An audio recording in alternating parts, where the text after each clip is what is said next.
sim. né? Uhum. E isso tem a ver com a respiração, né? A respiração é fundamental nós entendermos a ligação que ela tem. Eu lembro de uma história que eu conto sempre. Alguns de vocês já devem ter ouvido eu contar essa história, porque eu conto muito. Porque é uma forma, ficou assim, padronizada. Como eu vou explicar isso? Porque eu vinha num carro, numa estrada, toda barrenta, subindo para Monte Verde, subindo aquela montanha de Camanducaia a Monte Verde. Quem conhece sabe como aquilo é um top mesmo, assim. No tempo que era terra, e estava chovendo, era barro puro. Como eu morei lá, eu estava acostumado a enfrentar aquele barro. Então, eu estava com um carro grande e várias pessoas dentro do carro e eu explicando sobre isso, porque eu falava muito sobre isso. Faz 30 anos que eu falo de renascimento. Então, eu vinha explicando para essas pessoas exatamente, nós íamos para um renascimento e eu estava contando para eles como é que isso funciona na nossa respiração, como é que nós reprimimos as emoções na respiração. E só que aí, nesse momento, eu cheguei na ponte e o rio estava cheio.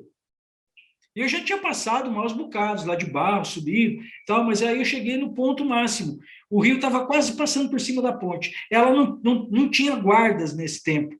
A ponte era só aquela pinguela. E um rio não é muito pequeno, não. Quem conhece lá sabe que ele é bem grandinho. Um riozinho razoável. E ele para a boca, assim, quase passando por cima da ponte. Todo mundo ficou quieto, regalou o olho e olhou, e estava meio suja aquela tábua de barro, lógico, passou caminhão ali, passou tudo. Eu firmei, fui com o carro, passei por cima, numa certa velocidade, nem muito rápido, nem muito lento, mas passei. Quando eu cheguei do lado de lá, todos no carro fizeram assim. Eu falei, é isso que eu estava explicando, é isso que eu queria. Então, nunca mais me esqueço, né? Porque foi a forma mais adequada de expressar uma coisa muito complexa. Nós seguramos a emoção na nossa respiração. E, e quando nós estamos assistindo um filme de terror, quando chega na hora do pior, é fácil você se pegar com a respiração parada. Não, nem respira, para não sentir o susto. Nós sabemos fazer isso muito bem, né? Desde criança nós fazemos isso. Quando a gente perde um ente querido, a gente passa, às vezes, 30 dias respirando menos. Porque nós fazemos inconsciente isso, para não sentir aquela dor. Só que é uma estratégia errada. A dor era a cura daquela história ali de amor. Compreendem?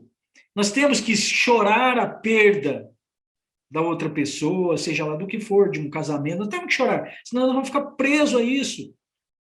As energias que fluem do nosso corpo, elas sabem, existe alguma coisa aí dentro que sabe o que fazer naquele momento. Só que a nossa cultura faz a gente bloquear isso. E aí sim nós criamos uma confusão dentro de nós.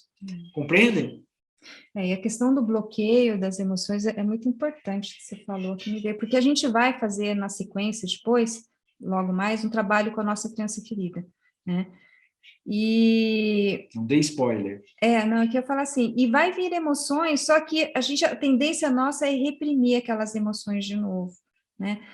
Só que a gente está fazendo exatamente aquilo que os nossos pais fizeram com a gente quando criança, não deixar a gente expressar as nossas emoções, né? Não deixar a gente expressar as nossas necessidades.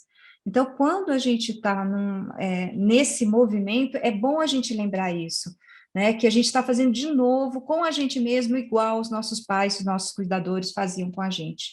Eu estou reprimindo as minhas emoções como meus pais, meus cuidadores reprimiram as minhas emoções, eu não estou me aceitando, né? Como meu pai, minha mãe, os cuidadores não me aceitaram como criança, eu não estou me valorizando como meu pai, minha mãe, minhas crianças, meus cuidadores não me valorizavam quando eu era criança. Como eu queria. Como eu queria. Então, vamos nesse movimento, fazer o movimento inverso, né? Nessas práticas, vamos atuar como a gente gostaria que os nossos pais fizessem com a gente. Vamos fazer com a nossa criança, né, o movimento, o acolhimento que a gente não teve, né, o conforto que a gente não teve, o reconhecimento que a gente não teve, né? A valorização que a gente não teve, né? A permissão dela ser quem ela era, como a gente não teve. Tá? Porque senão a gente vai para a prática e a gente continua fazendo igualzinho a gente fazia até agora, igualzinho como fizeram com a gente. Sim. Tá? Então, estejam assim, conscientes disso na hora de fazer as práticas. Sim.